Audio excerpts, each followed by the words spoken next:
Texas is pushing the most anti-trans bills in the country. Advocates via Deadly Consequences. This story was originally published by the 19th on September 13, 2021. Texas has introduced the most bills targeting transgender youth in the country, triple the number of any other state. Though none of Texas' over 40 proposed anti-trans bills have been passed, Republican Governor Greg Abbott has made restricting trans youth sports participation a priority for the state's third special legislative session.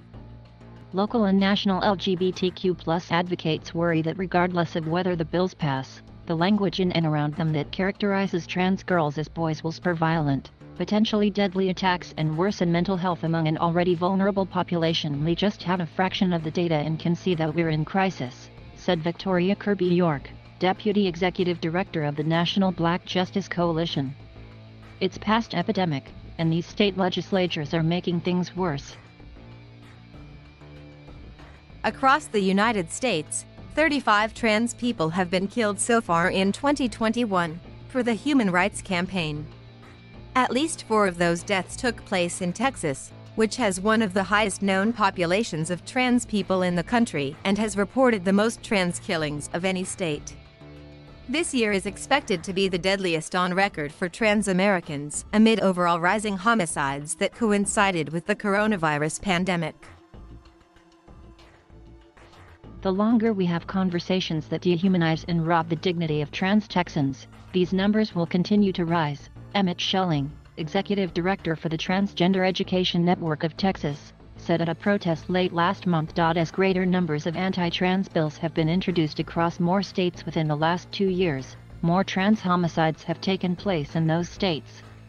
Last year, 56% of trans homicides took place in states that attempted to pass anti-trans legislation, per a review of ACLU and Human Rights Campaign data by the 19th. Still, research proving any direct link between the deaths and the legislation is lacking.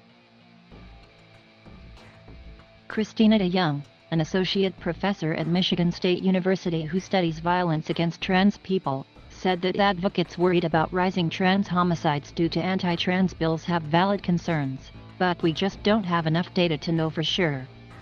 What does worry her about bills brought in Texas and other states is that they create a culture that's anti-trans, that can be used to validate violent attacks against trans people. The othering of trans people encouraged by anti-trans legislation can lead to violence and further victimization, DeYoung said, since it's easier to cause harm to someone who's an other than someone who's in your group. Eric Stanley, an associate professor in gender and women's studies at the University of California, Berkeley who researches anti-trans and queer violence, echoed that idea. They wrote over email that anti-trans legislation helps generalize anti-trans violence as not only permissible, but supported by the state. In other words, those that enact anti-trans violence on the individual level are acting under the authority of a murderous settler state. The two are entwined in a deadly knot, they said. In 2017 there was a spike in bathroom bills across state legislatures, and that year there were more trans homicides in states pushing anti-trans legislation. GLAAD found in 2017 that 58% of trans homicides took place in states that had attempted or successfully passed anti-trans legislation. And 29% of trans homicides in 2019 happened in states where similar bills were attempted.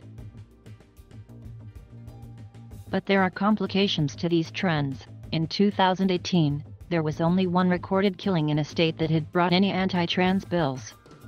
And at this point in 2021, only 12 states' legislators have not introduced anti-trans legislation, per Freedom for All Americans, so in almost any state where a trans homicide occurs, there is likely to be some sort of anti-trans bill in the legislature.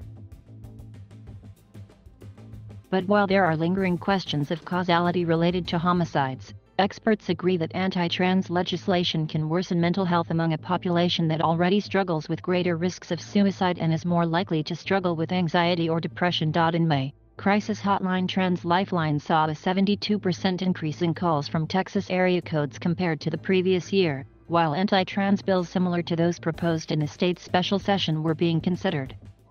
Yana Kalu, Public Relations Director of Trans Lifeline, said over email. The Trevor Project found in its latest annual report that LGBTQ+ youth who didn't feel their gender or sexual orientation were affirmed in school or at home attempted suicide more than those who were affirmed. Anti-trans legislation could heighten that risk, spokesperson Rob Tadero said, citing a 2020 study led by one of the organization's senior researchers.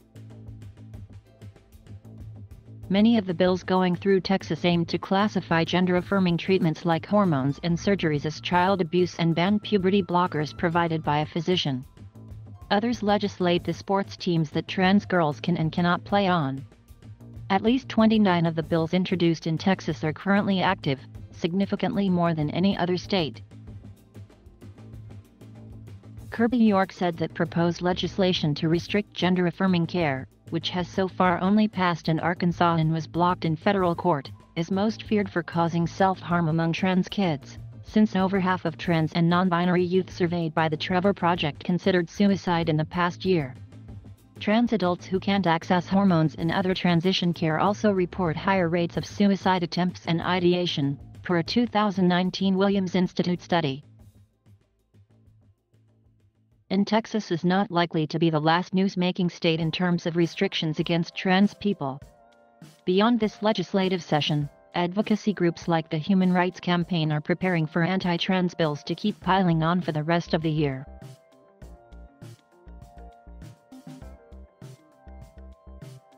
Thank you for watching. Please subscribe.